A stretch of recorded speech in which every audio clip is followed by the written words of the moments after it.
Three great products that Feederland do here are their rod rests. Very substantial they are. I think, are they made of metal? Yeah, they are solid, aren't they? Metal, which got a lovely velvet finish on that, which I love on my feeder arm. Come on, we're going to have a look at it. We can't see it. We're going to have a look. Open it up. Come on. No! Come on. Look at that. Let's have a look. Look at the. Oh. Can you do a field test?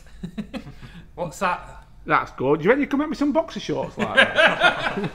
Maybe in the future. That is basically this is the Silverfish Rest. So sometimes when we cast out, we chuck out and we've got a slack line, what we call a slack line, but the tip bends, so you can actually move it backwards and forwards to get different tensions on your tip without actually having to keep winding your handle. So you can make it less, you can make it more depending on the flow or the current or anything like that. So that's the basic Silverfish one. You do an XL one in that as well, don't you? Which is a little bit longer, but for most fishing, that is the optimum length I think you need for silverfish fishing. In this range as well, there's also a method feeder one. Let's have a look at that up close. Can you see that one, Tom? I think I can see that. Yeah, I don't. No, I think we're going to have to. Oh, we're going to have to. We're going to have to do, mate. You're on one, aren't you, today? Yeah. Got us touchy feel. Yeah. Touchy feel. So obviously your rod sits in there, well. so we can't get dragged in. And then you've got this material. It's so line and rod friendly, isn't it, as well? Yeah, it's perfect for your rods. When you're spending 200 or 300 quid on a rod, you don't want it scratching every time it bounces down on a rod rest, do you? So obviously your rod goes on there. When you get a carp bite and it tries to drag rod in, it can't jump off. But also it's got the nice little bit extra feature on the backside here. So when you pick up and strike, you get a nice smooth. Lovely, isn't it? Yeah. Nice. Your line's not going to catch. I mean that. No. Yeah, love it. Love it. And then we've also, what's that one? That's the. It's the elite rod rest. This is something what we use for bream and skimmer fishing normally when it's windy and you don't want your rod to move, but it's still a longer rod rest.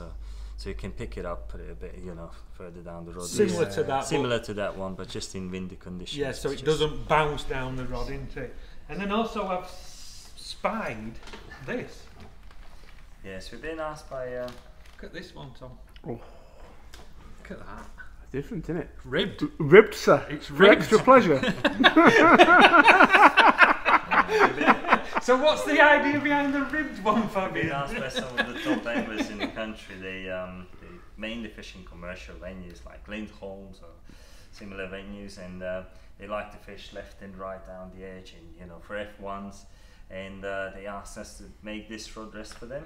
So it's actually ribbed and it holds the rod well. It still protects the rod. It's still not like it's a metal rod rest or anything like that. So you can just nicely put the rod in it, and it doesn't move really in the wind. Because that's no good for commercial, because you put your rod on there and all of a sudden you get a bite off an F1 or a carp and you've no rod left, have you? It just disappears. But obviously with that, it'll help. It is the commercial version of the Silverfish Rod Rest. So. There's a trend now as well, isn't there? Like I think the venues you just spoke about, Fabian, like Lindholm, where people point the rod almost at the island. Yeah, it's completely different to how we've been brought up fishing. Yeah. Our Tommy fishers we use that side.